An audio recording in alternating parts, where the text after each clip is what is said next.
everyone, welcome back to the Rack Show with WSIC. My name is Tim Kelly, and I have Frank Horvath with me. And later on this afternoon, we're going to have a special guest with us. But for right now, we're going to be talking about why we train. So, Frank, how's life, man? Man, doing good. Things have been a little bit hectic lately, but all is well. Everything is moving in a positive direction. How about you, Tim? All good here, man. We just finished up a great weekend of training, and yeah, man, life's good. Yeah, cool. So, why we train? So, hot topic for our first segment today. So, Tim, what are some reasons why you train? Okay. So some of the top reasons I would say for training, and we talked a lot about this in length last week. We talked about family, right, and self-preservation, that type of thing, being able to stand up for those that that can't stand up for themselves, and so my first main reasoning in that is protecting my family, getting the right kind of education I need in order to make sure that happens. Yep. Yeah, I can absolutely, reflect that, shadow that. We really went into depth of, reasons of, why we train and some of the things that we do as far as in training. But, my family's paramount, right? So being able to protect my family, being able to instill values into my children and, help educate, even my spouse sometimes with, hey, these are some things that I have received in training that I've gotten from other instructors that I've observed, and by doing that, I can share that knowledge with my spouse, and we have something in common to talk about because she has the same. She doesn't train nearly as much as I do, but she has the exact same natural nurturing idea, right? Natural nurturing mother that sometimes goes that it goes hand in hand with exactly what we're doing, exactly with us as providers that we need to do, right? So because of that, me being able to share some of the things I'm doing on the training journey, some of the ideas, some of the concepts, some of the stuff that even that I teach from time to time. Those are all things that help make my family unit stronger, and I feel more safe. Right. So take something simple. Take just awareness, right?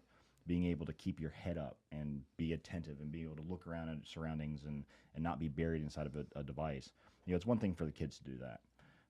But at the same time, being able to, say, okay, well, in my family, and I'm not going to say whatever the particular word is, but we have a particular word that means something to us, right? And it's very important. It's only to be said during this, specific time, this specific type of scenario. And when that happens, then, even my kids know, drop what they're doing, pay attention to mom. Right. Drop what they're doing, pay attention to dad, whatever it may be. Yeah.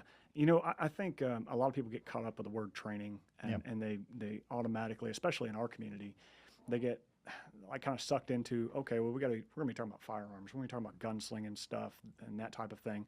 But man, there's so much more that goes into it. Like there's medical education that we should be schooling ourselves up on, like how to apply a tourniquet, how to deal with real world trauma, that type of thing. And then situational awareness. Right. One of the things I've learned as a parent, especially with my kids, is trying to make it fun. No, yeah. I'm not trying to turn my kids into these, I don't know, little ninjas. Little ninjas or anything like that, but make it fun. Like, hey, let's play what's in people's hands. Yeah. And our line of work, where we are always teaching our students is, their hands, people's hands are where all the danger comes from, right? So whether that be in their pockets, around their waist, or something like that, let's play what's in people's hands. So when we're walking around in a parking lot or something like that, our kids are, identifying, he's got his car keys in his hand. He's got his cell phone in his hand, stuff like that. So and it's a simple game. Yeah, right? yeah. So what we're doing is we're teaching them to keep their head up, right? And to watch people's hands. Right. Because heaven forbid one of these days they say, well, there's something in that person's hand, but that doesn't look right, know. And, it kind of takes away some of that novelty, Absolutely. Like it makes it it makes it a little more normal, and they're not going to be lost in that sense of denial if they see a tool in some bad person's hand. Right. They'll be able to hopefully be able to quicker adapt to it. Right. And something else that I've heard other people say, And an element of it I can relate to, but at the same time, with training comes new knowledge, and that kind of builds and builds. Looking people in their eyes, right? So Right. how often do we walk around in public, right, and lock eyes with somebody, and then as soon as we see that they are looking at us, we immediately dart our eyes away, Yeah. right? It feels like, oh, I'm doing something bad by looking at them. Yeah. But man, the eyes are like the gateway to the soul. Yeah. Like, so if you lock eyes with somebody and you're sitting there and you're staring at them, I'm not saying creepily. I'm just saying, Yeah. like, just like observing, right? Being observant, looking around, and they have this posture. They have this body language of, I'm looking for you. I'm looking for a victim. Yeah. That could be somebody that you need to be watching versus darting your eyes away. And now, what's it look like to the person that you just locked eyes with, right? So, not being afraid to look around, not being afraid to lock eyes with somebody. It's actually kind of neat, walking around places like, again, like Walmart, your local Stop and Rob, gas stations, whatever it is, and making eye contact with somebody. And if you come up against somebody who is another responsibly armed citizen, and you lock eyes, there's like fireworks that happen. Like it's like magic. You're like, hey man, I see you. Yeah. Like I see you, right? And it's kind of interesting, kind of unique. But again, really goes down to again the training atmosphere, and you hit on it, right? You hit on it's not just gunslinging. Right. There's so many other things. Verbal judo, like I say it often, but just using your language, using your words, the type of language you use, the tonality of language, how you're you're relaying that information out is so important. And this is coming from a person who, well, in one of our very first EDC courses, I was told to talk, right, while doing a particular drill, particular exercise, and it came out like like I mean I couldn't find the words, right? I couldn't talk, and I still can't talk. Check out segment 1 of the very first show, right? Yeah, right. But anyway, it's these things that there's just so much good that comes from practicing and training, and so much good that you can help instill values and help share your morals with others and with your family especially. That it just makes it just so attractive to me. Yeah, absolutely. I mean, being a responsibly armed citizen is so much more than just carrying around a gun. It's a complete change in your lifestyle. Yeah. You start to look at things differently. You start to look at people differently. You start to expect different things from a new reality, so to speak. I think there are just a lot of folks out there that get lost kind of in this state of denial, or just get lost in how they think things should be, Right. and that reality does not exist. Well, Right. and the other piece is it's the way that they think they should be, but they're not necessarily wrong. It's just what they've been exposed to, Right, yeah. So a lot of people live their lives not knowing, right, the other side, not realizing that there's actual evil that's out in this world, and part of our job is to help relay that. So we got a break coming up. During the next segment, we're going to go ahead and bring our guest on. We're going to introduce our guest. We're going to talk a little bit about who they are, talk a little bit about why we want them on the show, right? So with that, Tim, do we have anything else we want to cover? No? All right. Well, fantastic. Listeners, stay tuned, stay close, and we'll be back right after this coming break.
And we are back. Welcome back from the segment. This is the Responsibly Young Citizen Show with our host, Frank Horvath and Tim Kelly.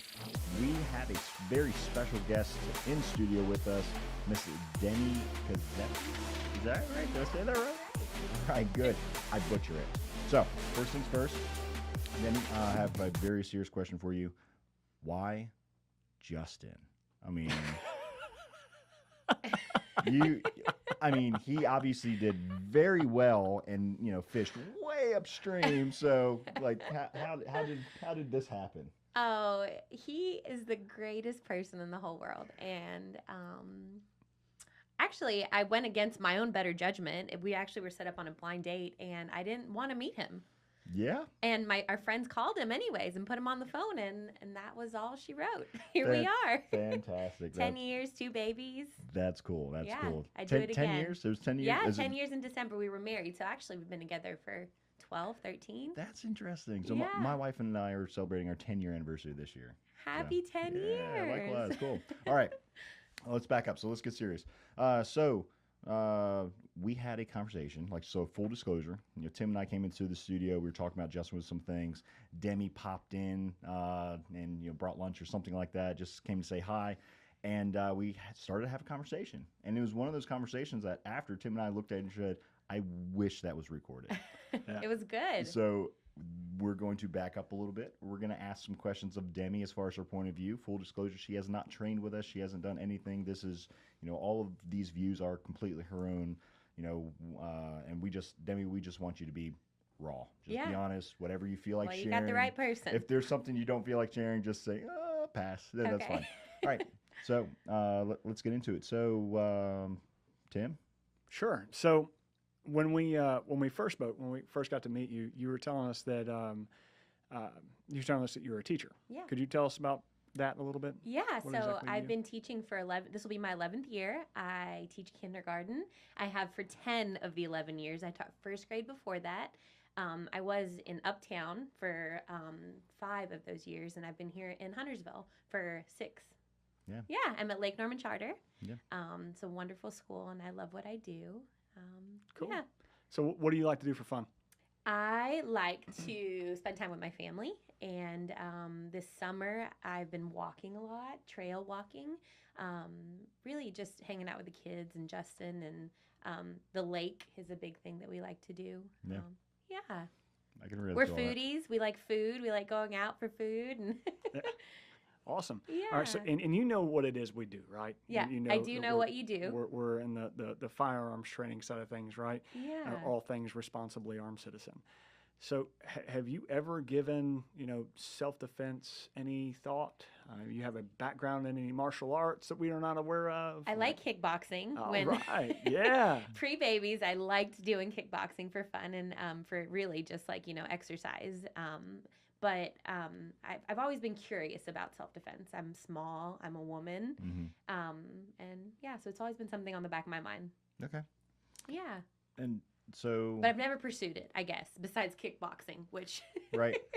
to me against myself. So as far as, self-defense type stuff, has that something that, you've ever considered pursuing at all? Or is it something that, I know you said that was kind of in the back of your mind, but is it, is it one of those things where, now that you have kids, you have to think about it a little bit more, or Yeah. pre-kids, it really wasn't that big of a deal? Like No, what? it's always really been on my mind, and anytime it's been brought up, I've always been like, oh, I want to know more about that. Oh, I want to look into that. Oh, I should sign up for something like that. But I've just never done it. Right. And then time and babies and Yep. work and life, but more now than ever before. It's something that's really like I should probably educate myself. So let's ask the big question: why? Why more now? Why are we than Why are we before? just now prioritizing it? Yeah. Well, I'm a teacher Yeah. today. And we all know how that's kind of going and the fear. And we're having code red lockdowns every quarter at my school. I teach 25-year-olds. So that in and of itself. And then I have 2 small children. And I just feel like this world is progressively getting scarier and scarier. And people have bad intentions. Yeah. Not everyone, but I just feel like the world's changing, and maybe not in a positive direction. And it would be good for all of us to know a little bit more of how to keep ourselves safe and keep my baby safe and Yeah. my students safe. Yeah. Um, So I think you've already started to take the right steps, right? You're open-minded. You're Yeah. thinking more about, the safety of your own personal safety, your family safety. I mean, these are things that, again, we talk to people all the time that are just not even on the radar. Like, nah, we have law enforcement for a reason, Yeah. right? So, which again, no disrespect anywhere. Like, we love our law enforcement. We train a lot of law enforcement, but when I mean, seconds matter, they're minutes away. exactly, right? Yeah. Oh, that sounds familiar. But That's a good quote. but seriously, like it takes a long time for, if you can even call them, right? The altercation is probably over, right? Right. What as far as armed self-defense incidences, more often than not, it's 3 seconds or less, and the Right. entire conflict is over, done. Anyway, all right. Well, fantastic. So let's talk about, like the G word, all right?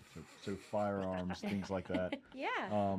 Do you have any experience? Are you maybe for firearms, against firearms? Is there any experience there at all? Are you hesitant?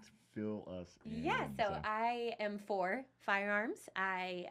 We have them in our home. They're in a safe. They're locked up. I've used them with Justin. I grew up went to school in Asheville, Haywood County. Most of the people that I was with had hunting guns in the back of their trucks.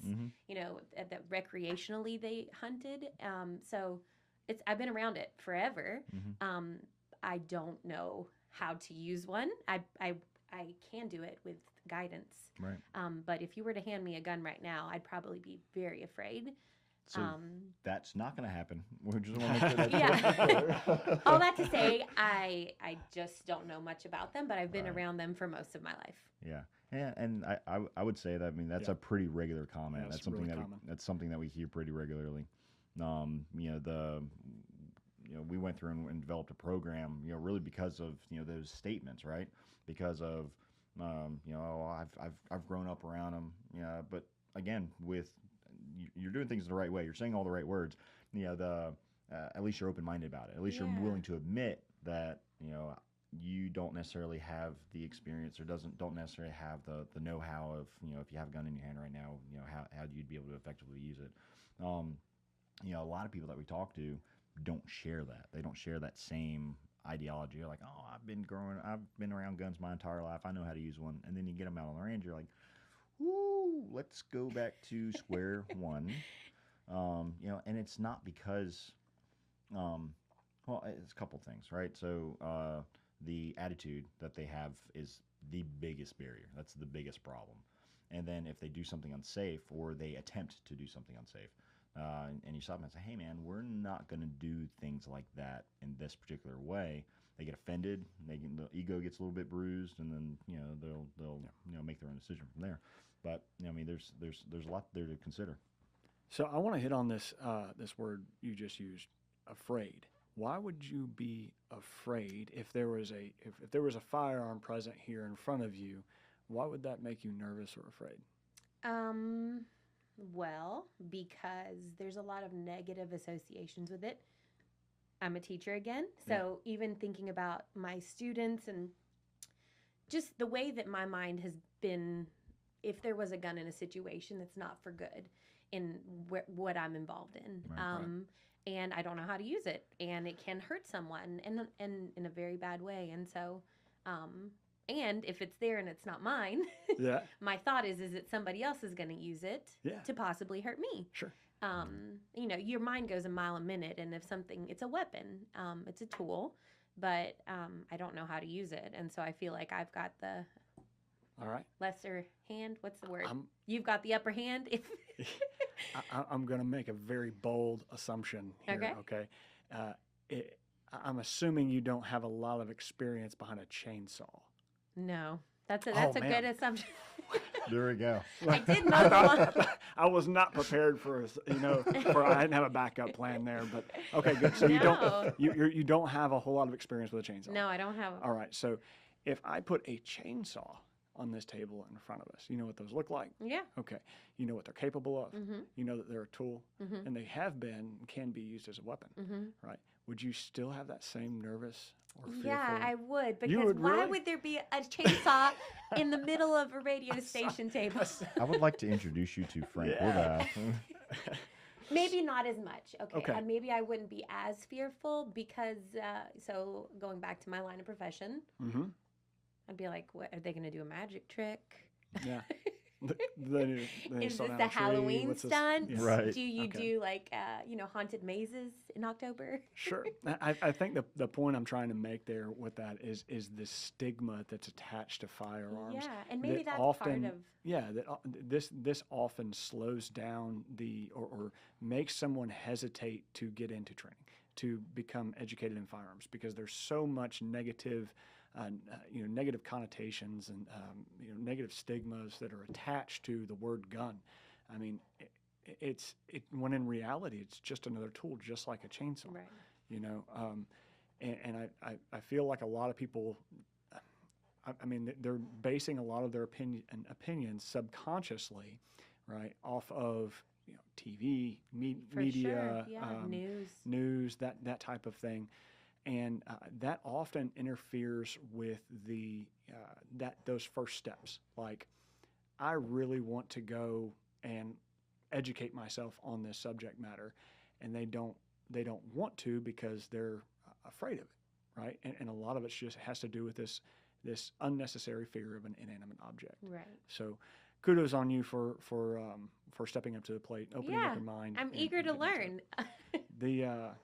The next thing I want to ask is, what do you imagine your first session with us being like?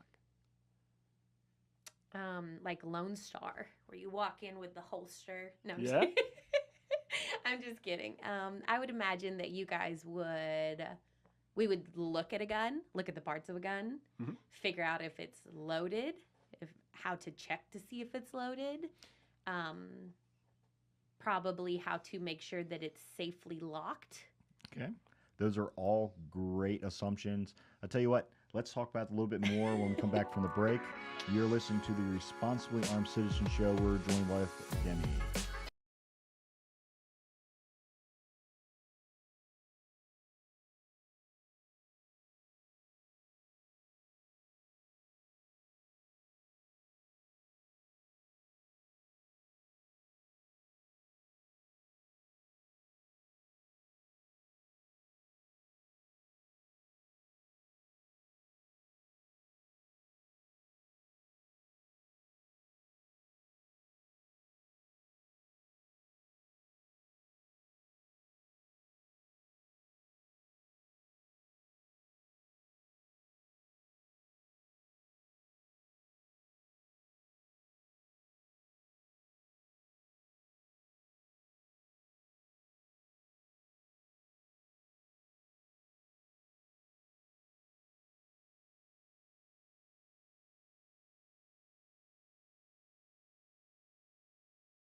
And we are back. Thank you for listening to the Responsibly Armed Citizen Show. We are in studio with Tim Kelly, Frank Horvath, and our special guest, Miss Demi Giuseppe, talking about her role and what we think her first session at Passion may look like, if been voluntold that she's coming and training with us, apparently. So, we're going to be starting that soon. So, Demi, so you were saying that in the last segment, some of the looking at the first like taking a look at firearms, looking at vehicles, talking about nomenclature of firearms. And those are all active statements. That is something that we potentially would do. But the conversation starts way before that. Part of what we're doing today is very much like what we would do in that first session. We sit down and we talk, we have conversations, say, hey, what are you interested in? Who are you? Why? Like, we want to get into what, what your life is, what your jobs are, what are the things that are important to you, and then so that we can help, if you haven't already, make goals, and help you reach those goals, right? So that's what we're going to be looking forward to. That's what we're going to be doing. There's a lot of really good information that's out there. There's a lot of really good content as far as what a responsibly armed citizen looks like. But to us, it starts with, again, having that honest conversation of, cool, you want to learn how to shoot a gun. Why? Why is this important to you? Or you want to use a firearm for self-defense. You want to have that tool available to you, right? If God forbid you ever had needed to use it. So why are we starting down this path? So let's talk a little bit about your goals, right? Does that work? So what you've agreed to come and train with us, right? So we're extremely excited about that. So what are your goals? What are some things that you hope, or expectations, goals and expectations? So what are some of your goals? What were some things that you think that you would get out of that? What would your expectations be as far as on us? And then we can talk a little bit about the latter. Yeah. So even talking with you guys that first time when I walked in here to drop off lunch, I walked trails by myself. So I guess a lot of this and talking with you guys and being curious about self-defense in general is like keeping myself safe, keeping my baby safe, what to do in various situations. Like, I want to know how to use a gun, but it has a lot more to do with like, what do I do in random situations? Even you guys making mention about like being in your device when you're walking through a parking lot and, like things like that. Like, I'm just very curious about all of those topics. And I want to be more educated and aware, which I've been even since the last time that we talked. So I feel like you guys have really like sparked that curiosity and interest. Yeah, I'm like, and I'm learning. And we've only talked, for 15-ish minutes. So yeah, I can relate. So I'm a forever student. I love learning, especially when it comes to things about self-defense law, things of those nature. Or I guess I say that, but it's really anything. I tend to be a jack of all trades, master of none. But Tim, am I wrong? Talking more about that. So wanting protect your family, right? Yeah. Wanting to investigate a little bit more about that. What would your expectations of us be? What are your expectations of us? So when we start to get together, when we start to work through these private sessions, what as a potential student, as a prospective student, what can we do to help you? I want to be better prepared to act instead of react in various situations at my school, on the trails, with my children, when I'm walking through a parking lot in Target, when I'm in a situation where somebody has something in their hand, like Tim was saying, that isn't a good thing, or like it might be a strange thing. What do I do? How do I act? If someone were to have a chainsaw or a gun right here in front of me, what do I do? Like, I just want to be better prepared, I guess. Well, and then, of course, it's cool to shoot a gun. Oh, yeah, for sure. Here's the cool thing is there's so many other things that are even beyond firearms, right? So what's more likely, that you're going to need to use deadly force against somebody, or that you're going to need to use some sort of med on somebody? Probably med. Yeah, and that's something that's far overlooked. Everyone wants to be the gunslinger. Nobody wants to understand basic med, to save somebody's life potentially. Well, right? I'm very interested in that too. I was nursing major before I became a teacher. Yeah, awesome. I don't prefer those situations, which is why I switched into education. But I want to know how to do that, and how I want to help if I can. And and we're not by medical professionals by any means, right? I want to make that very clear. But there's simple things. We point you in the right direction for sure. But there's just, we want to expose you to different things that says, hey, these are considerations. These are things that we think that are important. here are the resources to go and get that training, or this is what we can provide, or tell others about and go from there. Fantastic. So what I like to hear on this conversation is that this isn't all just centered around the gun. Like when you're talking about your goals and stuff, Right. It's not. I want to be more comfortable with my gun. There's so much more to it than that. I'm always cracking the joke. We can teach any monkey how to shoot a gun. That's Right. not. That's the easy part. It's being able to start to live that lifestyle, be a little bit more situationally aware, understand and really know how to deal with problems that exist in the community. And he was he was hitting on medical. There's a lot of different medical classes, and we've got a lot of friends that teach medical stuff. Actually, one of them's John Willis. He'll be coming here next year, teaching a medical course. He'll be on the show. Yeah, real world trauma. I'm sure. Yeah, we'll have him as a guest one of these days. But the other thing is goals, right? Well, when people first come to us, it's almost like they just don't know, like they don't know how, like what goals they need. They don't know what they need. So that's one of the things that we specialize in is trying to help you establish practical goals, all right, that really fit your lifestyle. So I mean, you're a runner. You like to go, on trails and stuff like that, and that's fantastic. It puts it in the back of our mind of what kind of tools can she be taking with her on these hikes and these runs and stuff, and be comfortable. Yeah, exactly. And it's not just guns. Like what kind of medical gear can we put on her? What kind of less lethal stuff can we supply you with? What can we do to help you meet more practical goals, right? So the expectations thing, that's something that I started doing, or we started doing a while back. Mainly because I believe that any relationship that you start should always start with expectations. Right. It doesn't matter if it's a friendship, if it's a marriage, or a business relationship, which that's what this is. You should start with some type of expectations. I need to know what you expect out of us so that we can meet those marks, right?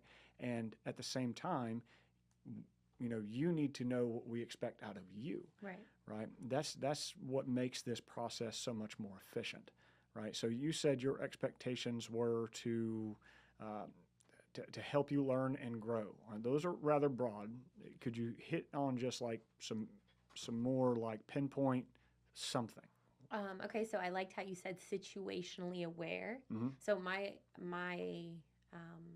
goals or my expectations are that you guys would help me be more aware and able to, like I said, act instead of react. Okay. In all of these different situations.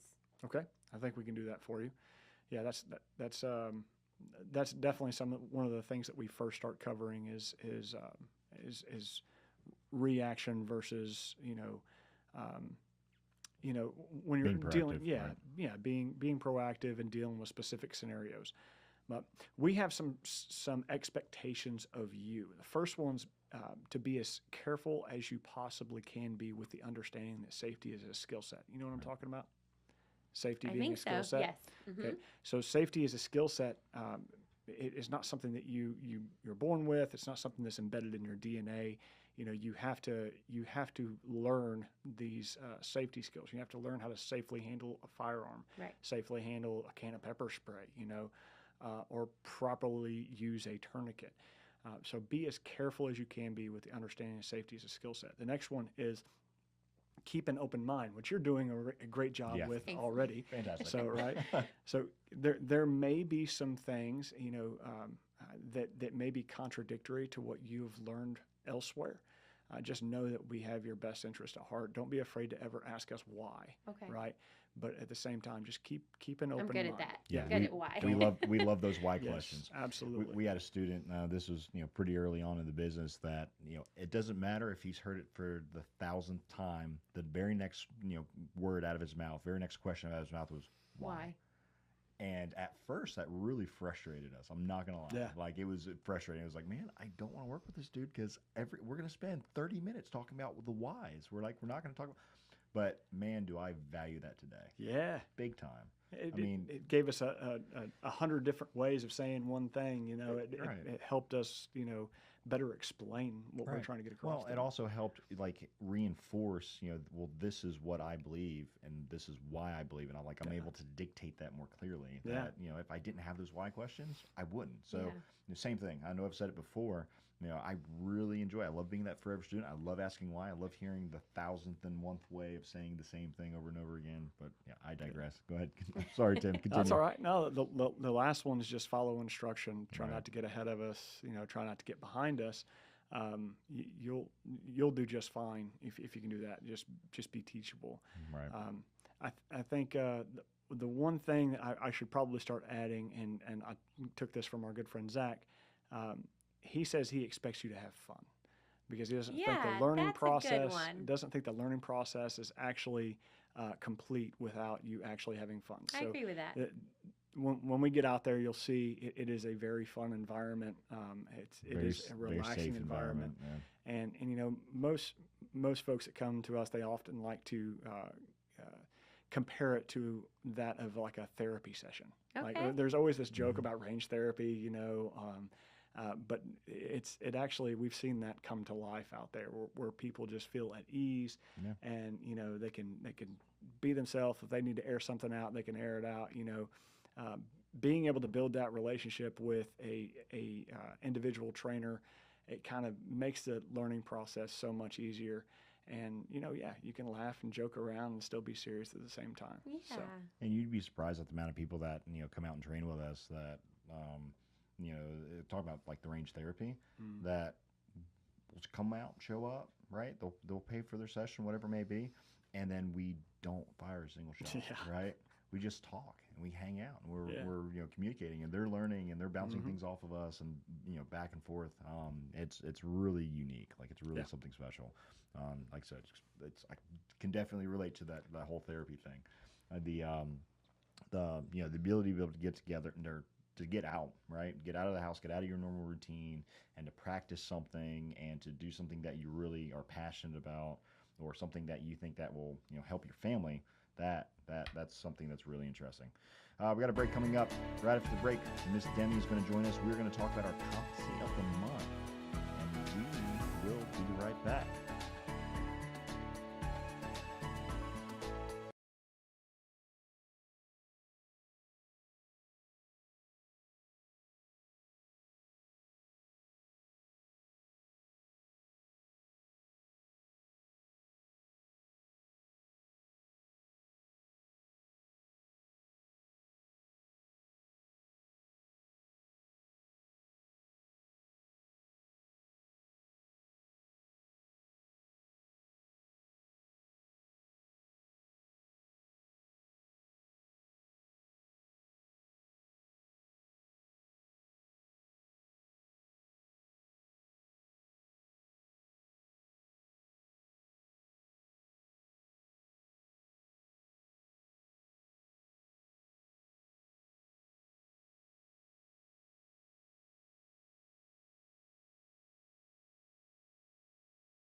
And we are back.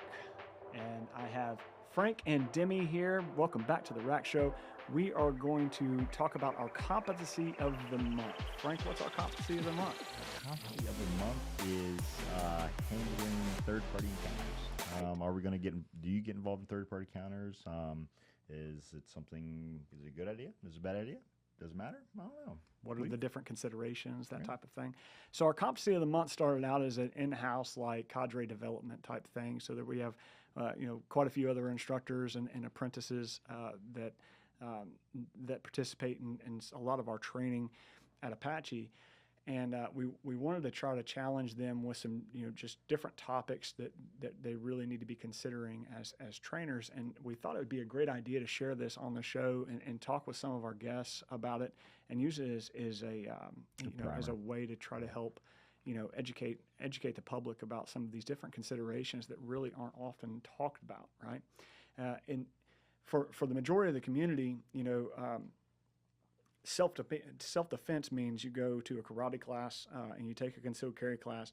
Ominous dominus, you're a gunslinger, and that's really not how this works. So, third-party altercations. What we're talking about with that is you intervening in somebody else's problem, right? So, have you ever given that any thought, like getting involved in somebody else's fight? Yeah, it's not usually my go-to. I will say we've had one situation in our neighborhood where someone was robbing or breaking into a car.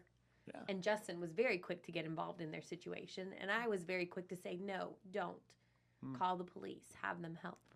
Is that kind of what you're... Yeah, do me a favor. Read the book titled The Gift of Fear by Gavin DeBecker. Okay. And make Justin read it too, because he'll start to want to listen to your gut a little bit more often.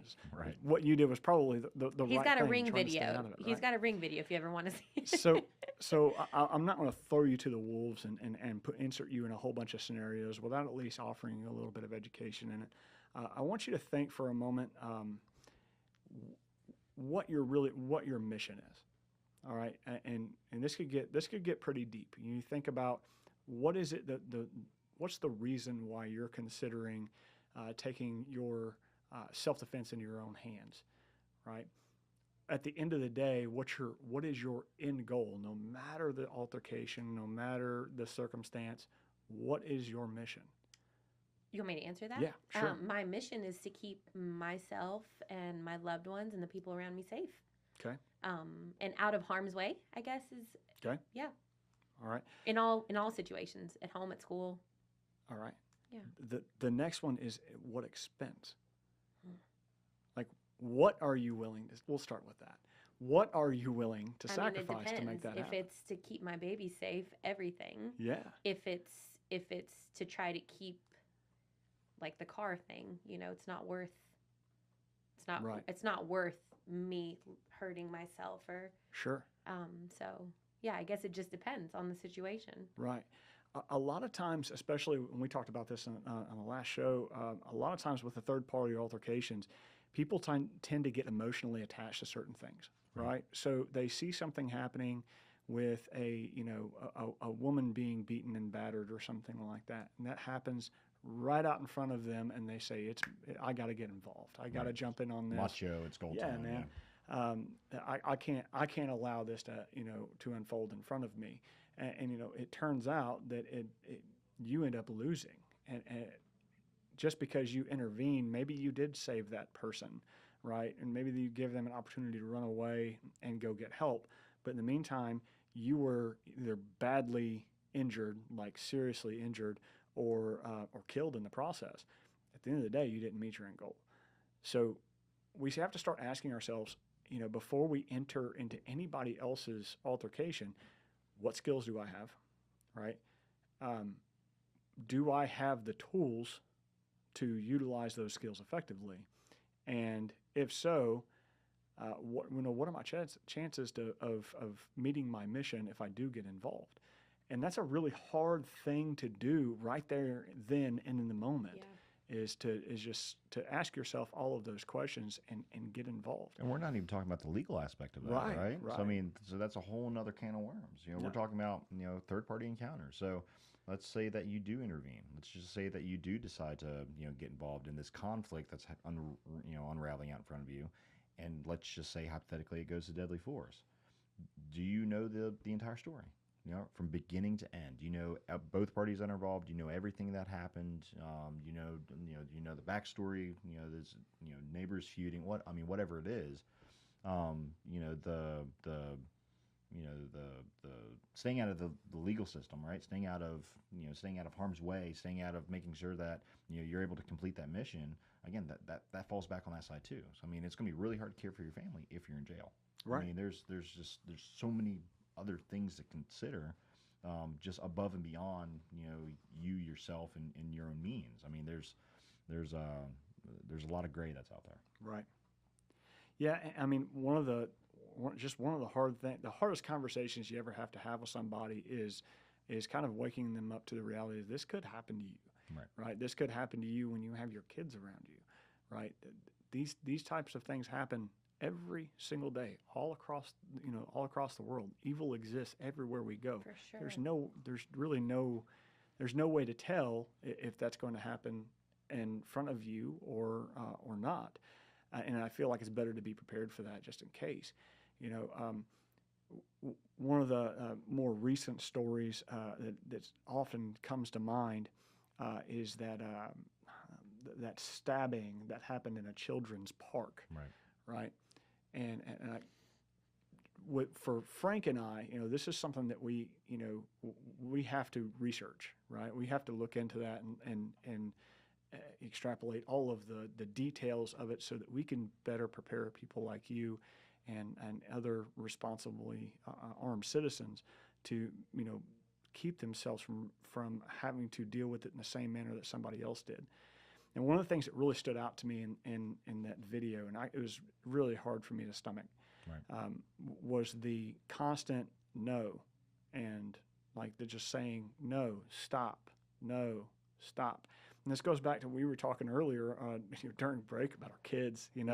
Like I would tell Kipley, stop, put that down. No, don't open that drawer. Stop pulling on the dog's tail. Don't do that. No, stop. I was constantly telling him, and he doesn't listen. Right? He's 3 years old. It's hard to get him to just stop immediately when I say stop, right? And you got to kind of wonder what's going through that person's mind when all they had as a weapon, all the skill that they had was no, stop, don't do that, right? Had they had at the very least a can of pepper spray or something, some sort of anything, right? And the willingness to use it violently, then maybe they could have stopped it. Right. That's the kind of shoes I want you to put yourself in. I want you to think about if you were in that park and that was happening in front of you, what skills do you have? What tools do you have to deal with something like that? How would you get around something along those lines? And if we're not asking ourselves those questions, then we're not being honest with ourselves, right? And we have to, be honest and say, look, I don't have the skills to deal with that. Yeah, as responsible armed citizens, I mean, that's something that we have to constantly do. Like, we have to constantly say, hey, look, this, there is a non-zero chance that this is going to happen, right? So there's even if it's a percentage, 0.0000001% chance that something's going to happen, I don't want to leave that up to chance, right? I don't want to be a victim. I refuse to be a victim. Right. I want to have whatever the tool, skill set, knowledge, and I want to be able to share that with others. There's been, we teach concealed carry classes, one of the many things that we teach, but in those classes, we talk with others, and many would be surprised at the amount of naivety that comes from that. They think that having a firearm, having some sort of gun is like a talisman that just wards off evil. That's the farthest thing from the truth, right? Yeah. It's so much more than that. In say North Carolina, that's just a permit to carry. That just says, okay, government, I've checked off my boxes. This, now I can carry. but that leaves nothing more for the individual. There's no other requirements for the individual to pursue other training, pursue other things. You know, the biggest things that we've heard, especially after a self-defense incident, or the biggest things that we've researched after a self-defense incident is a victim saying, "I can't believe this is happening to me," or "Why is this happening to me?" Right? So that's that disbelief, that inability to rationalize the evil that's happening to you, Right. or that evil event that's occurring in front of you, and because of that, right? So because of that, a little bit of naivety, like not thinking through Yeah. this stuff, it's a shock, right? How are you going to deal with that right then and there? That's where you get emotions wrapped up, and we don't want to drag it down, right? We don't want to. It's not all gloom and doom. No, but situational awareness, and that's exactly what I'm talking. Because so you guys keep saying responsibly armed citizen. As a mom, I'm usually unarmed. Right. What do I do in that situation besides leave, call police, hope somebody comes to help? Right. Unless it's me that's being attacked, and even in that case, I'm unarmed typically. Well, what do I do? We are excited. Yeah, and I'm really excited. Sometimes to answer your question, sometimes that is your only option. If you don't possess the skill sets and you don't have the tools, and you have to weigh those out. Sometimes that is your only option. I mean, I've got my water bottle. Even right now, what do I have? Before we cut off the show, I want to make sure I leave you with some homework, Okay. And then we can get back to talking, but I want to make sure that you get this. So your homework assignment is, I want you to think about your local grocery store, your everyday routine, Okay. right? Wherever it is you like to go run, or wherever it is you like to go shop, right? I want you to think about it. If I have my kids with me, or if I don't, if this happened, insert bad, Bad thing here. bad thing happening to someone else, not your monkey, not your circus, right? Do I get involved? Could I get involved? Had I had the right tools, the right skill sets, and that sort of thing? What should I do? Right. So that's going to be your homework before your first session. That's broad. That's right. You're not even going to give me a surprise situation. Got to make you think. Got to make you think. We'll get you some. Okay. Ladies and gentlemen, you've been listening to the Responsibly Armed Citizen Show with our lovely guest, Miss Demi. Demi, thanks for coming Yeah, out. thanks, You will be on the guys. show I'm again excited. during your journey. Thanks for joining us, and we'll see you guys next week.